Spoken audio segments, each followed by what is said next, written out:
Okay, we recently published a paper in Clinical Cancer Research that deals with examining the role of the low forms of Cycli-E in estrogen receptor positive breast cancer patients. Sure. So the story actually started several years ago, where we examined the pattern of expression of this protein that is called Cycli-E, and just by its name, you can imagine it's a protein that's cyclical throughout the cell cycle. And what we found is that this protein is found in normal cells and also in tumor cells. But what was unique in certain breast cancer cell lines was that instead of the wild type form of Cycli-E, we started seeing these forms of Cycli-E that were smaller. So we call them low molecular weight forms of Cycli-E. Interestingly, only tumor cells have the ability to make these forms. Normal cells do not. We understand the biochemistry behind that, but for the purposes of this study, we wanted to find out that if breast cancer patients who are estrogen receptor positive and who have these low forms, do they have a worse outcome or not?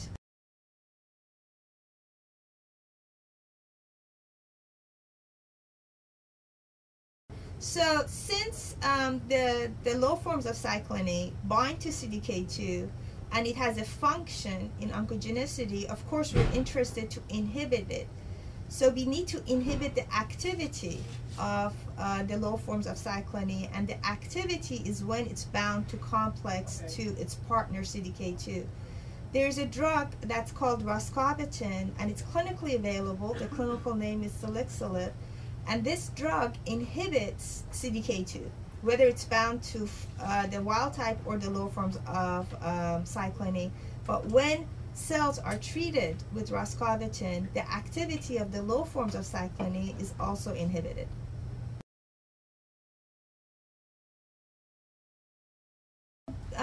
Breast cancer, the majority of breast cancer, about 70% of them, have estrogen receptor positive status. And many of these patients are postmenopausal.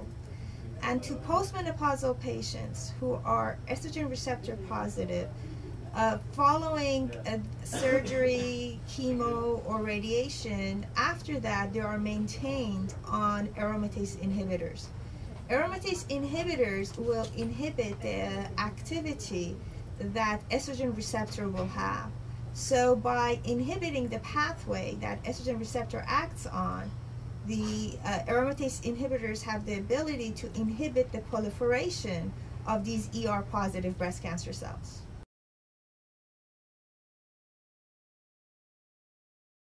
So we knew something about how the inhibition of estrogen receptor could cause inhibition of cell proliferation, and that was through inhibiting cell cycle. Since we also knew that the activity of the low forms of Cycli-E bypass the checkpoints that are on the cell cycle, we hypothesized that those estrogen receptor positive breast cancer cells that have overexpression of the low forms of Cycli-E would be resistant to the effect of aromatase inhibitors. And that is the hypothesis that we tested in cultured cells.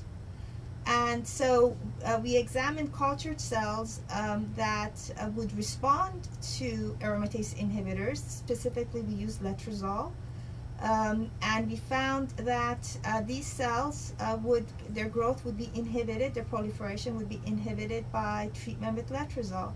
Then we challenged these cells with either the wild type form of Cycli-E or these low molecular weight forms. And when we did that, the cells that were challenged with the low molecular weight forms of Cycli-E were no longer being inhibited by letrozole, while the cells that were challenged with the wild type form of Cycli-E were.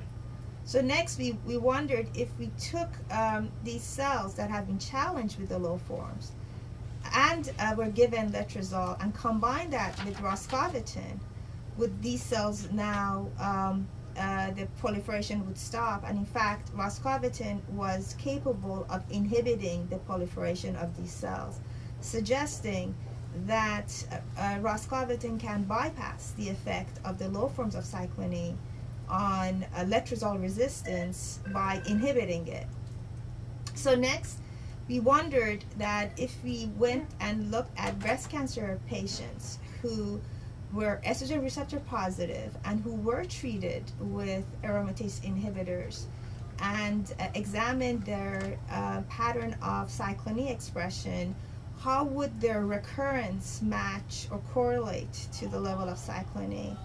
And what we found is that we had 128 patients. Of these 128, 100 of them were estrogen receptor positive and had the full-length cyclin E, the wild-type form of cyclin E.